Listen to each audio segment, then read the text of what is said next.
اعوذ باللہ السمیع العلیم من الشیطان الرجیم لا حول ولا قوة الا باللہ العلی العظیم اعوذ باللہ السمیع العلیم من الشیطان اللعین الرجیم بسم اللہ الرحمن الرحیم الحمد للہ الذی لا یبلغ مدحته القائلون ولا يحصي نعماءه العادون ولا يؤدي حقه المجتهدون الذي لا يدركه بعد الهمم ولا يناله غوص الفتن جلت عظمته والصلاة والسلام والتحية والإكرام على البشير النذير السراج المنير الطهر الطاهر الدر الفاخر العلم الزاهر المنصور المؤيد الرسول المسدد سيدنا ونبينا بالقاسم محمد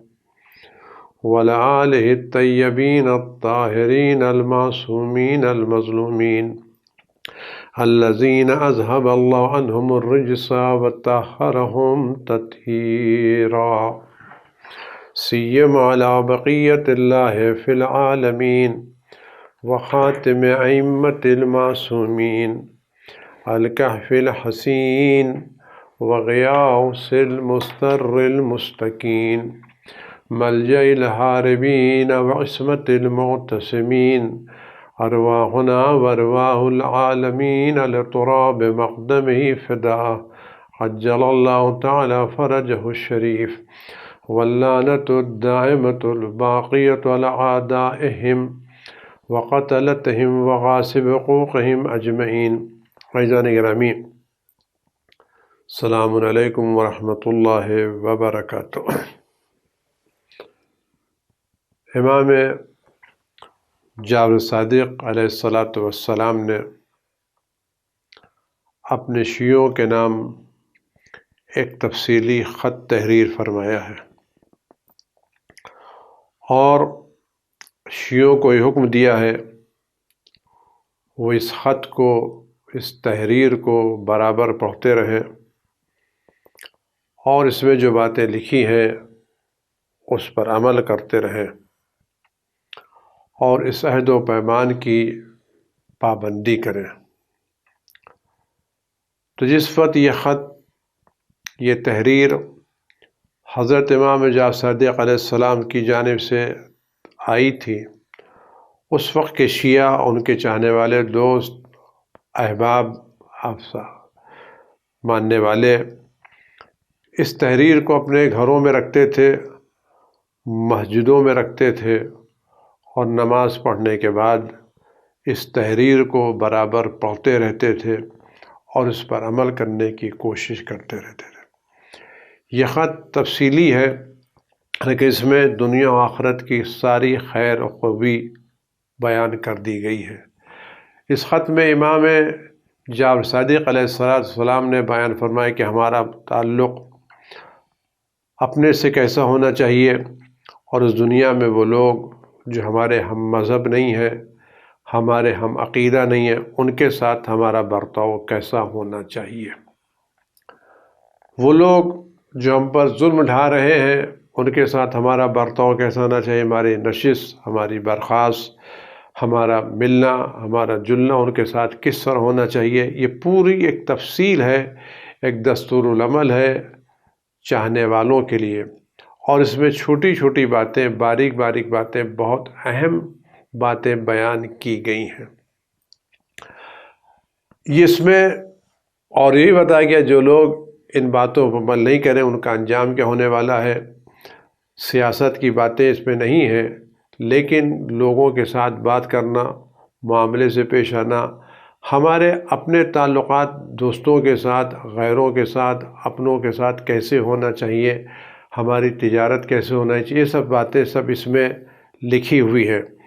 میں یہاں کے اوپر چند باتیں اس میں آپ خدمت میں امام جعفر صادق علیہ الصلاۃ والسلام کے روز ولادت کی مناسبت سے جو یہ مہینہ ان کا مہینہ ہے، ان کی مناسبت یہ باتیں آپ حضرات کی خدمت میں پیش کرنے کی سعادت حاصل کر رہا ہوں۔ خدا سے دعا کر رہا ہوں خدا بند عالم اپنے عظمت و جلال کے صدقے میں محمد علیہ السلام پر درود و سلام نازل فرمائے، ان کے فرزند عزیز کے ظہور میں تاجیل فرمائے، ان کے صدقے میں ہم سب کو توفیق عطا فرمائے، ہم اس تحریر کو، اس خط کو توجہ کے ساتھ، غور و خوض کے ساتھ، خلوص کے ساتھ پڑھیں اور خدا کی بارگاہ میں دعا کریں خدا بند عالم اس تحریر کے ایک ایک بات پر، ایک ایک حرف پر ہم سب کو عمل کرنے کی توفیق عنایت فرمائے تاکہ ہم اس پر عمل کر کے دنیا آخرت کی سعادت حاصل کر سکیں۔ امام فرماتے ہیں کہ بسم اللہ الرحمن الرحیم، اما بعد فصلوا ربکم العافیہ وعلیکم بالدعاء۔ دیکھو خدا کی بارگاہ میں عافیت طلب کرو تاکہ خدا تم کو سکون سے رکھے، عافیت سے رکھے اور سکون کے ساتھ رہو، وقار کے ساتھ رہو، بسکینہ رہو، وقار کے ساتھ، سکون کے ساتھ۔ علیکم بالحیا، با حیا رہو، بے حیا مت بنو۔ آج کے زمانے میں جو کلچر اس وقت ہماری دنیا میں آرائج ہو گیا ہے، جو اس وقت تک موجود، اس میں بے حیائی کتنی زیادہ عام ہو گئی ہے، نہ مردوں کو حیا رہ گئی ہے نہ عورتوں پہ حیا باقی رہی۔ وَالتَّنَزُّهُ عَنْ أَمَّا تَنَزَّ عَنْهُ الصَّالِحُونَ، اور وہ باتیں جس سے کل کے نیکوکار لوگ کنارہ کشی اختیار کرتے، تم بھی ان باتوں سے کنارہ کشی اختیار کرو۔ وَعَلَيْكُمْ بِمُجَامَلَةِ الْأَهْلِ الْبَاطِلِ، اور وہ لوگ جو باطل پر جو تمہارے ہم مذہب نہیں ہیں، تم ان کے ساتھ دشمنانہ رویہ مت رکھو، بلکہ ان کے ساتھ محبت سے پیش آؤ، قاعدے سے پیش آؤ اور ان کو موقع کسی طرح کا فراہم مت کرو۔ اس کے بعد امام فرماتے ہیں کہ وَإِيَّاكُمْ أَن تَطْلِقُوا أَلْسِنَتَكُمْ، اپنی زبانوں کو پھسلنے سے محفوظ رکھو۔ اہل باطل کے ساتھ برتاؤ کے بعد جو پہلی بات امام فرمائے، دیکھو اپنی زبانوں کو پھسلنے مت دو، اپنی زبانوں کو اپنے قابو میں رکھو۔ دیکھو زبان کے ذریعے سے قول زور، غلط باتیں مت کہو، تہمتیں، بہتان مت لگاؤ، گناہ مت کرو اور سرکشی کے لیے زبانوں کو استعمال مت کرو۔ یہ زبان اللہ کی امانت ہے، اللہ کی دی ہوئی نعمت ہے، اس عظیم نعمت کو گناہوں میں استعمال مت کرو۔ فَإِنَّكُمْ إِن كَفَفْتُمْ أَلْسِنَتَكُمْ، اگر تم نے اپنی زبانوں کو قابو میں رکھا ان تمام چیزوں سے جو اللہ کو ناپسند ہے اور ان تمام چیزوں سے جس کو اللہ نے منع کیا، اللہ نے تہمت لگانے سے منع کیا ہے، اللہ نے غیبت کرنے سے منع کیا ہے، اللہ نے جھوٹ بولنے سے منع کیا ہے، اللہ نے چغل خوری کرنے سے منع کیا ہے، اللہ نے فساد پھیلانے سے منع کیا ہے۔ زبان کی گناہیں علماء نے 80 سے زیادہ لکھی ہیں۔ یہ زبان سب سے اہم رکن ادا کرتی ہے ہماری زندگی میں۔ امام سے ایک روایت میں ملتا ہے کہ جب صبح ہوتی ہے تو بدن کے سارے اعضاء ہاتھ جوڑ کر کے زبان سے کہتے ہیں پلیز ہمارا خیال رکھنا، تمہاری بنا پر ہمیں مصیبتیں جھیلنا پڑتی ہیں۔ اور واقعی بات صحیح ہے، گالی زبان دیتی ہے، مار پیٹ پر پڑتی ہے، تہمت زبان لگاتی ہے، کھوپڑی آدمی کی کھلتی ہے، بدتمیزی زبان کرتی ہے، پیروں پر چوٹ دوسروں سے لگتی ہے۔ زبان فتنہ پھیلا کر کے، تہمت لگا کر کے منہ میں جا کے چھپ جاتی ہے۔ زبان کو کوئی نہیں کاٹتا، لیکن اس زبان کے بنا پر جسم کے ایک ایک اعضاء کو تکلیف برداشت کرنا پڑتی ہے۔ کہ دیکھو اس زبان کو ان تمام چیزوں سے محفوظ رکھو جو اللہ کو ناپسند ہے، اور ان تمام چیزوں میں زبان کو استعمال مت کرو جن سے اللہ نے منع کیا ہے۔ اگر تم نے یہ کام کیا تو اللہ کے نزدیک یہ تمہاری اچھائی کا سبب ہوگا، تمہاری عزت کا سبب ہوگا، اور اگر تم نے اپنی زبان کو قابو میں نہ رکھا، تمہاری زبان پھسلتی رہی اور زبان وہاں چلتی رہی جو چیزیں اللہ کو ناپسند ہیں، اور ان چیزوں میں استعمال ہوئی جن کو اللہ نے منع کیا ہے، تو تم خود اپنے ہاتھوں سے اپنی ہلاکت کے لیے زمین ہموار کرو گے، خود اپنی ہلاکت کا سامان فراہم کرو گے، اور اللہ کی ناراضگی کے مورد اور سبق قرار پاؤ گے خود۔ اور یہ قیامت پہ تم لوگ اندھے بہرے گونگے مشہور کیے جاؤ گے۔ خدا فرماتا ہے سم بکم عمی فہم لا یرجعون۔ کیوں؟ گونگے بہرے، کل تم نے اپنی زبان سے لوگوں کی بولتی بند کر دی تھی، کل تم نے اپنی زبان سے لوگوں کے کانوں کو تکلیف دی تھی، کل تم نے اپنی زبان سے لوگوں کے لیے گھر سے نکلنا دشوار کر دیا تھا، تو آج قیامت میں اللہ تم کو اندھا بہرا گونگا بنا کے رکھے گا۔ یعنی لا ينطقون، یعنی قیامت میں یہ لوگ، بیان فرماتے ہیں اندھے بہرے گونگے کیا ہوں گے؟ یعنی قیامت میں لوگوں کو بولنے کا موقع نہیں دیا جائے گا۔ جو لوگ دنیا میں لوگ اپنی زبان سے لوگوں کو بولنے کا موقع نہیں دیتے، کل میدان قیامت میں خدا بند عالم ان لوگوں کو بولنے کا موقع نہیں دے گا۔ لہذا امام فرماتے ہیں اپنی زبان کو قابو میں رکھو۔ وَإِيَّاكُمْ وَمَا نَهَاكُمُ أَن تَرْكَبُوهُ، اور دیکھو جو اللہ نے منع کیا اس کے قریب مت جاؤ، خاموشی اختیار کرو، سکوت اختیار کرو، مگر وہاں پر زبان کھولو جہاں زبان کھولنا فائدے کا سبب ہو۔ یہ آخرت، یعنی آخرت زبان وہاں کھولو جہاں زبان کھولنے میں آخرت کا فائدہ ہو رہا ہو اور تمہیں اس پر اجر و ثواب مل رہا ہو۔ اگر تم کو اللہ نے زبان دی ہے، گویائی دی ہے، تو اس زبان کو مصروف رکھو تحلیل سے، لا الہ الا اللہ سے، ذکر خدا بند متعال سے۔ اگر زبان کو تم استعمال ہی کرنا چاہتے ہو، بولنا ہی چاہتے ہو، زبان پر الفاظ جاری ہی کرنا چاہتے ہو، تو کیوں نہیں پاکیزہ ترین نام سے اپنے زبان کو پاک رکھو؟ وہ پاکیزہ ترین نام اللہ کا نام ہے، وہ پاکیزی ترین ذکر اللہ کا ذکر ہے۔ اگر بولنا ہی ہے، زبان سے کچھ کہنا ہی ہے، تو ذکر الہی کرو، تحلیل کرو، لا الہ الا اللہ کہو، تقدیس کہو، سبوح قدوس کہو، تسبیح کہو، سبحان اللہ سبحان اللہ سبحان اللہ کہو، والثناء الحمد للہ رب العالمین، والتضرع الیہ، اور زبان سے خدا کی بارگاہ میں گریہ زاری کرو، ذلت سے پیش آؤ۔ ہمارے پاس زبان دی ہے، ہم اس زبان کو دنیا میں کہاں کہاں استعمال کرتے ہیں، کہاں کہاں استعمال کرتے ہیں۔ کبھی ان کے سامنے جا کے اپنی زبان کے آبرو بیچتے ہیں، کبھی ان کے سامنے خوشامد کرتے ہیں، کبھی ان کی چاپلوسی کرتے ہیں، کبھی ان کے سامنے گر جاتے ہیں، کبھی ان کے کہا کیوں اپنی زبان کو خراب کر رہے ہو؟ کیوں اپنی زبان کی آبرو لے رہے ہو؟ کیوں نہیں؟ اگر تضرع کرنا ہے، گڑ گڑانا ہے، مانگنا ہے، تو اللہ کی بارگاہ میں مانگو نا۔ اللہ ہر چیز دینے کے لیے تضرع کرو، خدا کی بارگاہ میں گڑ گڑاؤ، فریاد کرو۔ وَالرَّغْبَةُ فِيمَا عِندَهُ مِنَ الْخَيْرِ، جو کچھ اللہ کے پاس نزدیک ہے ان چیزوں کا مطالبہ کر۔ اللہ پر کون سی نیکی ہے جو اللہ کے پاس نہیں ہے؟ کون سی اچھائی ہے جو اللہ کے پاس نہیں ہے؟ خود ساری اچھائیاں اللہ کے پاس ہیں، ساری نیکیاں اللہ کے پاس، سارے خیرات اللہ کے پاس۔ جب سب چیزیں اللہ کے پاس ہیں تو کیوں نہیں اللہ کی بارگاہ میں گڑ گڑا کر کے اپنی عزت کے ساتھ اللہ سے خیر کا مطالبہ کرو۔ الذی لا یقدر قدرہ ولا یبلغ کنہ، خود تمام چیزیں اللہ کے، اتنی چیزیں ہیں کہ اس کی حد کی انتہا تک کوئی پہنچ نہیں سکتا۔ تم جو کچھ بھی مطالبہ کرو سب اللہ کے پاس۔ جب مانگنا ہی ہے تو اللہ سے مانگو، اس کی بارگاہ میں گڑ گڑاؤ۔ کیوں دنیا والوں کے ساتھ کبھی اس سیٹ کے پاس، کبھی اس آدمی کے پاس، کبھی یہاں جا کے، کبھی وہاں جا کے، کیوں اپنی آبرو خراب کر رہے ہو؟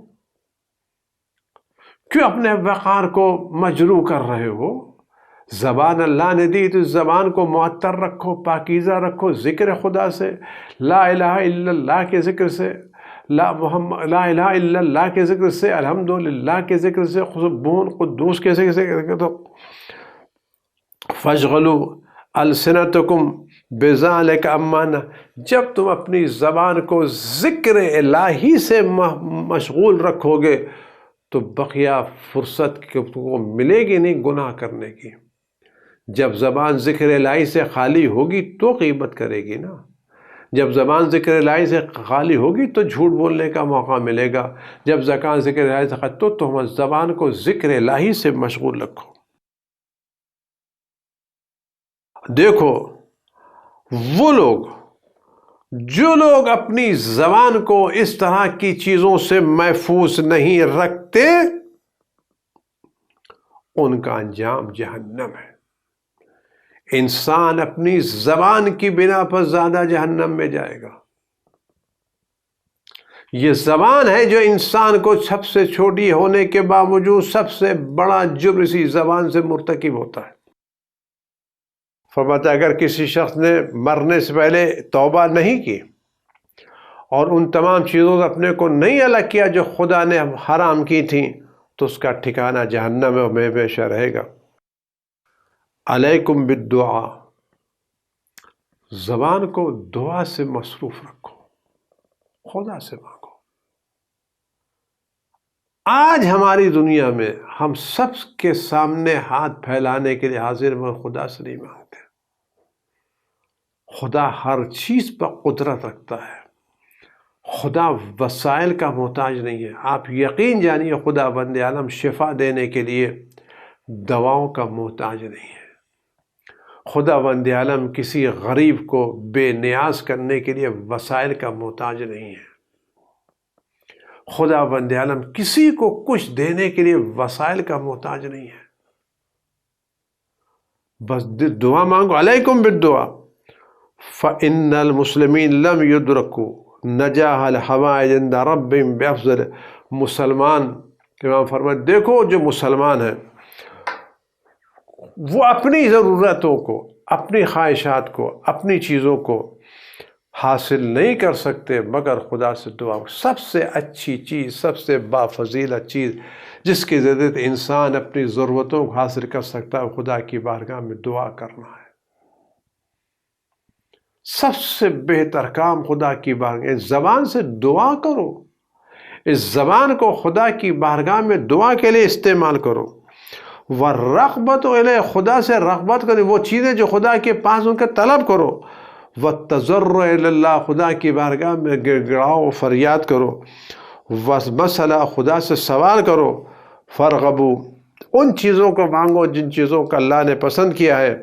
وَأَجِيبُوا اللَّهَ، اور خدا نے بلایا جہاں وہاں تک آواز پر لبیک کہو، اس کی باتوں کو لبیک کہتے ہوئے آگے بڑھو تاکہ تم کامیاب ہو جاؤ، فلاح پاؤ، نجات پاؤ۔ اس فرماتے دیکھو وَإِيَّاكُمْ، دیکھو ان تمام چیزوں سے اپنے کو دور رکھو جو خدا بند عالم نے منع کی ہے، جن سے نہیں فرمائی ہے، جن کی اجازت نہیں دی ہے۔ فَإِنَّهُ من انتهك ما حرم اللہ علیہ، خدا بند عالم نے جن چیزوں کو دنیا میں حرام قرار دیا ہے، خدا نے جن چیزوں کو دنیا میں حرام قرار دیا، اگر کوئی شخص ان حرام کردہ چیزوں میں ملوث ہوگا، ان حرام کردہ چیزوں کا استعمال کرے گا تو خدا بند عالم اس کے اور جنت کے درمیان فاصلہ ڈال دے گا۔ یعنی وہ چیز جو ہمیں جنت سے روک سکتی ہے وہ حرام کام ہے جو ہم اس کا ارتکاب کرتے ہیں۔ یعنی جہنم کی راہ میں سب سے بڑی رکاوٹ وہ حرام چیزیں ہیں جو خدا نے حرام قرار دی ہیں اور جن کو ہم بڑے مزے میں استعمال کرتے رہتے ہیں۔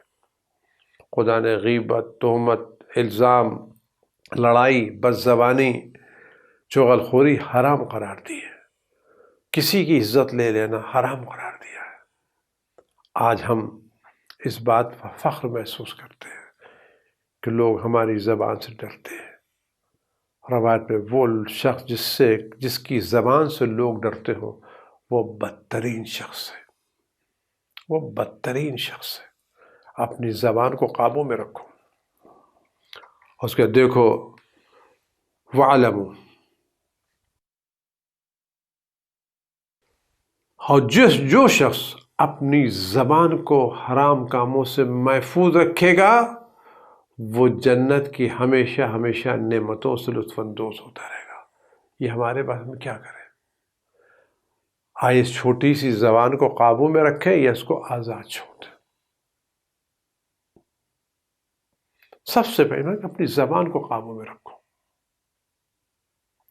آج ہمارے گھروں کے مسائل، فیملی مسائل، زیادہ تر مسائل ہماری زبان کی بنا پر ہیں۔ ہم بغیر سوچے سمجھے کچھ جملے نکال دیتے ہیں اور وہ جملے اثر کرتے ہیں، تعلقات خراب ہو جاتے ہیں، گھر کا ماحول بگڑ جاتا ہے، سوسائٹی کا ماحول خراب ہو جاتا ہے۔ امام فرماتے زبان کو قابو میں رکھو، اس کو پھسلنے دو۔ اس فرماتے کو وَعْلَمُوا أَنَّهُ بِئْسَ الْحَظُّ الْخَطَرُ لِمَنْ خَاطَرَ اللَّهَ بِتَرْكِ طَاعَةِ اللَّهِ وَرُكُوبِ مَعْصِيَتِهِ۔ دیکھو سب سے بڑا خطرہ کیا ہے؟ سب سے بڑا خطرہ اور سب سے برا سامان گناہوں کا ارتکاب کرنا ہے، خدا کی اطاعت کو ترک کرنا اور گناہوں کو انجام دینا۔ یہ بدترین توشہ ہے جو آدمی لے سکتا ہے، گناہوں کا ارتکاب اور اطاعت کو ترک کر دینا۔ دیکھو کوشش کرو اپنے کو ان چیزوں ملوث مت کرو جو خدا نے حرام کی۔ جو شخص اس دنیا کی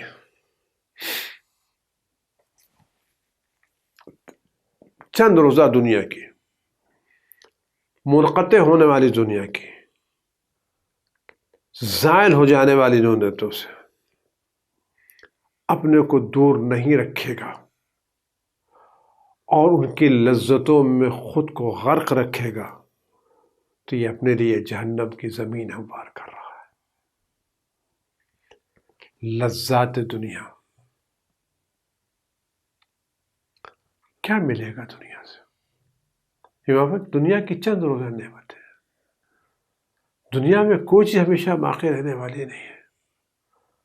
آج ہم دولت کی خاطر طاعت الہی کو چھوڑ دیں اور گناہ سے دولت اختیار کریں تو کیا یہ دولت ہمارے پاس ہمیشہ رہے گی؟ جب ہم خود ہمیشہ رہنے والے نہیں، دولت ہمارے پاس کہاں سے رہے گی؟ ہم طاعت کا راستہ چھوڑ کر کے گناہ کے راستے سے کسی کی زمین پر قبضہ کر لیں تو کیا یہ زمین ہمیشہ رہنے والی ہے؟ ایک دن ہم کو چھوڑ کے جانا ہے۔ ہم ہیلے حوالے سے، مکر و فریب سے کسی منصب کو حاصل کر لیں، اس کرسی پر جا کے بیٹھ جائیں، اس کرسی پر بیٹھنے کے لیے جھوٹ بولیں، تہمتیں لگائیں، الزامات لگائیں، بدنام کریں لوگوں کو، صرف اس لیے کہ تھوڑی سی کرسی ہم کو مل جائے۔ یہ کیا ہے؟ آج دیکھیں آپ کیسے ملتی ہے، سوائے تہمت۔ اگر کسی برادر مومن نے کوئی غلط کام کیا ہے تو کیا ہم کو اجازت دی گئی ہم اس غلط کام کو لا کر کے مجمع عام میں پیش کریں اور برادر مومن کی عزت و آبرو لیں؟ کیا خدا بند نے ہم کو اجازت دی برادر مومن کے عیوب کو ظاہر کرنے کی؟ کیا خدا بند نے اجازت دی کہ کرسی کی خاطر ہم کسی کی پوشیدہ عیوب کو ظاہر کریں، کسی کی پرانی فائلیں کھول کر کے لے کے آئیں، کسی کی چیزوں کو بدنام کریں، کسی کی فیملی میٹر کو لے کر کے آئیں، کسی کی شخص مسائل کو لے کر کے آئیں؟ کیا خدا نے اجازت دی ہے؟ اور کس کی خاطر؟ کوشش تو کریں، سوچیں تو صحیح، ہم نے کرسی کی خاطر۔ اور دیکھو خدا بند عالم سے پناہ مانگو، دعا کر خدا تمہیں ان چیزوں میں مبتلا نہ کرے۔ اور دیکھو خدا کی مدد کے بغیر کچھ بھی نہیں ہو سکتا۔ انسان اپنے وجود میں ضعیف و کمزور و ناتواں ہے، مدد صرف اللہ سے اور اس کے اولیاء سے۔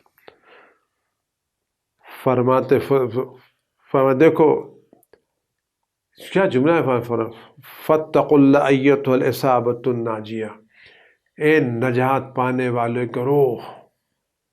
امام نے اپنے شیعوں کو، اپنے دوستوں کو نجات پانے والا گروہ کہہ کے خطاب کیا ہے۔ اگر وہ تمام چیزیں تمہیں میسر ہو گئی، تمام ہو گئیں جو خدا بند عالم تم کو دیا ہے، اور دیکھو اس وقت تک یہ تمام چیزیں خدا کی تم کو مل نہیں سکتی جب تک تم ان تمام چیزوں پر عمل نہ کرو جو تمہارے گزشتہ لوگ جن پر عمل کرتے تھے۔ اور دیکھو اپنے کو آزماؤ، تم کو آزمایا جائے گا تمہارے اعمال سے۔ اور یہ بات دیکھو، حتیٰ تسمعوا من اعداء اللہ اذًا کثیرا فتصبروا وتعرقوا بجنوبکم، حتیٰ دیکھو یاد رکھو اس دنیا میں یہ توقع مت رکھنا کہ اگر تم اللہ کی اطاعت کر رہے ہو، اس کی نافرمانی سے اپنے کو محفوظ رکھ رہے ہو، تو یہ توقع نہ رکھنا کہ تم کو اذیتیں نہیں ملے گی۔ نہیں، تم کو دشمنان دین سے، دشمنان خدا سے اذیتیں ملے گی۔ دشمنان خدا تم کو اذیتیں دیں گے۔ کیوں؟ اس لیے کہ دشمنان خدا کو تمہاری اطاعت قبول نہیں ہے، دشمنان خدا کو تمہاری نیکی قبول نہیں ہے، دشمنان خدا تمہیں نیک دیکھنا نہیں چاہتے، وہ تم کو ستائیں گے۔ ان کی نظروں میں تمہاری ترقیاں اچھی نہیں ہیں، تمہاری بلندیاں اچھی نہیں ہیں، وہ تم کو ستائیں گے، اور تم سے دشمنوں سے بڑی اذیتیں تم کو نصیب ہوں گی۔ لیکن اگر تم نے صبر کیا اور وہ ذلتوں کو برداشت کیا تو دیکھو تمہارے لیے آخرت کے بڑے درجات ہیں۔ کیوں؟ یہ ذلتیں ختم ہو جائیں گی، آخرت کی عزتیں باقی رہ جائیں گی۔ دنیا کی عزتیں ختم ہو جائیں گی، آخرت کا آرام باقی رہے گا۔ تو دیکھو تیار رہو، دیکھو چیزیں فرما، دیکھو خدا بند عالم نے ان چیزوں کو بیان کر کے رکھا ہے، اس میں فرماتے دیکھو صبر کرو۔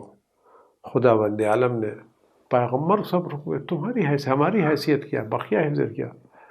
مگر کیا پیغمبر نے کسی کو ستایا تھا؟ پیغمبر نے کسی کو اذیت دی تھی؟ پیغمبر کی زبان سے کسی کو تکلیف پہنچی تھی؟ پیغمبر تو لوگوں کی نیکی کے لیے آئے تھے، اچھائی کے لیے آئے تھے، لیکن اتنا سا ہے کہ خدا نے کہا فاصبر کما صبر اولو العزم من الرسل ولا تستعجل لهم۔ پیغمبر جس طرح اس سے پہلے اولو العزم انبیاء نے صبر کیا ہے، آپ بھی صبر کریں۔ داستان انبیاء، تاریخ انبیاء صبر کی داستان ہے۔ میں جملہ کہہ کے بات آپ سچ بتائیں، بنی اسرائیل نے جناب موسیٰ کو ستایا، جناب عیسیٰ کی قوم نے جناب عیسیٰ کو ستایا، رسول خدا کی قوم نے رسول خدا کو ستایا۔ آیا ان ستانے والوں کا انجام بہتر ہوا یا صبر کرنے والوں کا؟ آج درجہ کتنا بلند ہے۔ آج وہ بھی ختم ہو گئے جنہوں نے ستایا تھا، اور وہ بھی دنیا سے چلے گئے جن کو ستایا گیا تھا۔ ستانے والے بھی دنیا سے چلے گئے، اور جن کو ستایا گیا تھا وہ بھی دنیا سے چلے گئے۔ آج حالت کس کی بہتر ہے؟ آج جن کو ستایا گیا وہ نعمتوں میں ہیں، آسائشوں میں ہیں، بہترین زندگی بسر کر رہے ہیں، اور وہ لوگ جنہوں نے ستایا تھا آج وہ عذاب میں ہیں۔ قرآن کریم فرعون کے بارے میں کہتا ہے کہ ان لوگوں کے پاس صبح بھی ان پر عذاب نازل کیا جاتا ہے، شام بھی عذاب نازل کیا جاتا ہے۔ جناب موسیٰ دنیا سے گزر گئے، فرعون دنیا سے گزر گیا، آج جناب موسیٰ خدا کی بارگاہ میں عظیم درجے پر فائز ہے، اور اس وقت سے لے کے آج تک فرعون پر اور ان کی قوم پر عذاب ہو رہا ہے، نہیں ہو رہا ہے؟ آپ سچ بتائیں، انہوں نے جناب موسیٰ کو کتنے سال ستایا؟ وہ ستانے کی مدت زیادہ تھی، یہ عذاب برداشت کرنے کی مدت؟ آج ہزاروں سال ہو گئے جناب موسیٰ علیہ السلام کو گزرے ہوئے، ہزاروں سال ہو گئے فرعون اس کے قوم کو اور اس کے اعوان و انصار کو دنیا سے گئے ہوئے، لیکن آج ہزاروں سال کے بعد بھی قرآن کہتا ہے ہم صبح بھی فرعون پر اور فرعونیوں پر عذاب نازل کرتے ہیں، اور شام کو بھی فرعون و فرعونیوں پر عذاب نازل کرتے ہیں۔ کیا ہے؟ لہذا دیکھو، ان مسائل میں ظلم سے مت گھبراؤ، صبر کرو۔ یہ مدت تمام ہو جائے گی، لیکن اس کے بعد نتیجے بہت اچھے نکلیں گے۔ یہ دشمنوں کی اذیتیں، دشمنوں کی تکلیفیں تمہارے ہاتھوں سے صبر کا دامن چھوڑنے نہ دیں۔ صبر کا دامن پکڑے رہو، صبر کرتے رہو، انجام بہترین ہوگا۔ ان حالات میں جن سے ہمارا آپ گزر رہے ہیں، یہ آزمائش کا دور ہے، ہمیں ان حالات میں صبر سے کام لیں، ہر جگہ صبر سے، گھر کے مسائل میں، فیملی کے مسائل میں، خاندان کے مسائل میں۔ جس نے صبر سے کام لیا، کامیابی اس کے ہاتھوں میں مل گئی، اور جس نے جلد بازی سے کام لیا، ناکامی اس کے ہاتھوں میں ملی۔ آئیے ہم عہد کریں کہ امام نے جو فرمایا ہے کہ ہم اذیتوں پر صبر کریں گے، لیکن تقوی کے ساتھ۔ تقوی کا مطلب یہ ہے کہ ہم گناہ نہیں کریں گے، حدود الہی سے باہر قدم نہیں نکالیں گے، اطاعت الہی پر ثابت قدم رہتے ہوئے، اللہ کے راستے پہ چلتے ہوئے۔ اس طرح جو ہم کو تکلیفیں پہنچیں گی، تو خدا کی خاطر تکلیفوں کو برداشت کریں گے، تاکہ جنت کے بلند ترین درجات ہم کو نصیب ہو سکے۔ خداوند عالم ہم سب کو اس خطوط اور اس تحریر کی ایک ایک بات پر عمل کرنے کی توفیق عنایت فرمائے۔ خدا کی بارگاہ میں دست دعائیں خدا میں توفیق دے، اپنے امام مرزا صادق علیہ السلام کی نصیحتوں پر عمل کر سکیں، اور تیری بارگاہ میں خوشنودیاں حاصل کر سکیں۔ پروردگار اس بلا کو جلد تمام مومنین و مومنات اور تمام دنیا والوں سے ختم فرما، آسانیاں فراہم فرما، مسجدوں کو، تمام چیزوں کو آباد فرما، جو بیمار ان کو شفائے کامل عنایت فرما، جو بیمار کو محفوظ فرما، پر ظہور امام کی دنیا کو منور فرما، اور ہم سب کو ان کے نوکروں میں، ان کے خدمت گزاروں میں شمار فرما۔ والسلام علیکم ورحمۃ اللہ وبرکاتہ۔